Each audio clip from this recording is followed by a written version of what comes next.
Hola, yo soy Gustavo Rack y este es el noveno video de nuestro ciclo destinado a la presentación de los contenidos del capítulo 4 del texto del core. En nuestros videos anteriores vimos, a partir de juegos como el dilema del prisionero o el juego del bien público, que agentes económicos movidos por su interés particular pueden conducir a una interacción social, a un resultado que llamamos equilibrio no cooperativo, que es socialmente subóptimo. Y es socialmente subóptimo porque, si los agentes económicos cooperaran entre sí, se podría alcanzar un resultado en el que todos están mejor.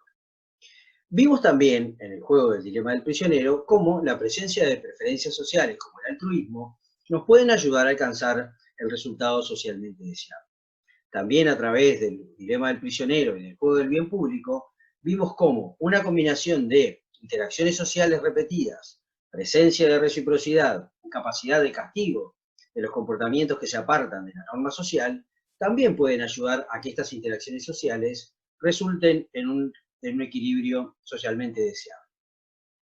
El tercer elemento que habíamos visto cuando discutimos el dilema del prisionero, por el cual ese juego no alcanzaba un resultado socialmente óptimo y se llegaba a ese equilibrio no cooperativo, tenía que ver con la ausencia de negociación entre los participantes. Vamos a discutir entonces cuáles son los elementos que involucra una negociación, cómo se afecta a una negociación en presencia de distintas preferencias sociales o normas sociales y también cómo impactan las reglas del juego. Vamos a ver también que a veces las negociaciones no pueden alcanzar un acuerdo fructífero cuando hay conflictos de interés, porque lo que es bueno para unos es malo para otros. Lo que vamos a hacer ahora entonces es iniciar presentando un juego que es muy útil para discutir todos estos aspectos, que es el juego del ultimátum. Veamos en qué consiste entonces el juego del ultimátum. Se trata de un juego de dos jugadores en el que hay una cierta cantidad de dinero para repartir. Ese dinero lo dispone el jugador al que vamos a llamar el proponente y constituye lo que podríamos decir la torta a distribuir. Ese jugador, el proponente, ofrece a otro jugador, al que vamos a llamar el receptor, un determinado reparto de esa torta, que puede ser cualquiera, puede ser yo me quedo con toda la torta y vos nada, o te doy toda la torta a vos, o la repartimos 50 y 50, o 70-30, o 80-20, cualquier reparto que el proponente decida ofrecer al receptor. Si el receptor acepta la oferta del proponente, el reparto de la torta se hace tal y como fue sugerido o propuesto por el receptor, por el proponente, perdón. Si el receptor rechaza la oferta, entonces nadie se lleva absolutamente nada. Es algo así como que tiráramos la torta a la basura. Vamos a ver cuáles son los elementos del juego. Bueno, básicamente tenemos dos jugadores, un proponente y un receptor. ¿Cuáles son las estrategias disponibles? Para el proponente, cuánto ofrecerle al receptor, o sea, la cantidad o la porción de la torta que le ofrecerá al receptor. Puede ser 0, todo, 50 o cualquier otra que se les ocurra. ¿Cuáles son las estrategias disponibles para el receptor? Simplemente aceptar o rechazar la oferta. Es un juego con información completa. Es un juego que, a diferencia de los juegos que hemos visto hasta ahora, no es un juego simultáneo, es un juego secuencial, porque primero juega el proponente, que hace una oferta determinada de reparto, y luego juega el receptor, que decide si acepta o rechaza la oferta. ¿Cuáles son los pagos? Bueno, si el receptor acepta la oferta del proponente, los pagos van a ser el reparto que sugirió el proponente. Si el receptor rechaza la oferta del proponente, los pagos son 0 para ambos jugadores. Dijimos entonces que el juego del ultimátum es un juego secuencial, a diferencia de los juegos simultáneos que hemos visto anteriormente. Aquí simplemente les estoy mostrando cómo se representa, cómo se suele representar o graficar un juego secuencial. Básicamente se hace a través de un árbol de decisión, donde primero mostramos el jugador que juega en una primera instancia y todas sus posibles estrategias, y luego, a partir de lo que juegue, lo que pueden jugar los otros jugadores que participan del juego. Es decir, la secuencia de decisiones que van tomando los distintos jugadores se representa a través de un árbol. Yo aquí lo estoy mostrando a través de un juego que a mí siempre me pareció muy interesante, que se llama el juego de la crisis de los misiles, y que refiere a la vieja crisis de los misiles entre la Unión Soviética y los Estados Unidos a inicios de la década de los 60, cuando los Estados Unidos descubrieron que la Unión Soviética había instalado misiles en la isla de Cuba. Básicamente lo que ocurrió fue que Estados Unidos amenazó a la Unión Soviética y generó un bloqueo naval.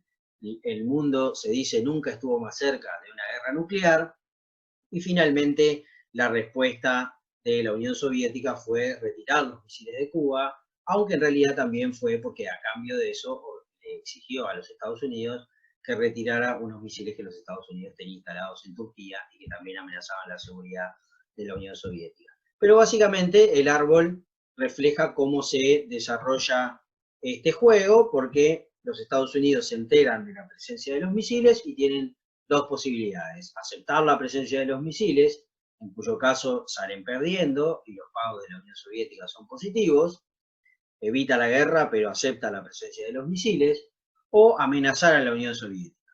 Y entonces acá mostramos cuál sería la secuencia del juego. Si amenaza, le toca jugar a la Unión Soviética. ¿Qué puede hacer la Unión Soviética? Retirar los misiles, como efectivamente hizo, en cuyo caso los Estados Unidos logran una victoria y la Unión Soviética debe aceptar la retirada de su ventaja militar en ese momento sobre Estados Unidos, o responder a la amenaza con la guerra.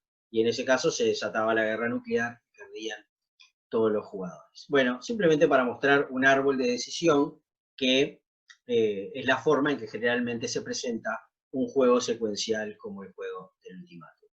Volvamos al juego del ultimátum y recordemos que la idea es que un proponente tiene que proponer cómo se reparte la torta y el receptor decir si acepta o no. ¿Qué pasaría si el receptor fuera un jugador que juega movido exclusivamente por la racionalidad económica, ¿sí? Por el homo económico, por el egoísmo económico? Fíjense que, si fuese así, un receptor estrictamente racional estaría dispuesto a aceptar cualquier oferta que fuese levemente mayor que sea, por pequeñita que sea la diferencia.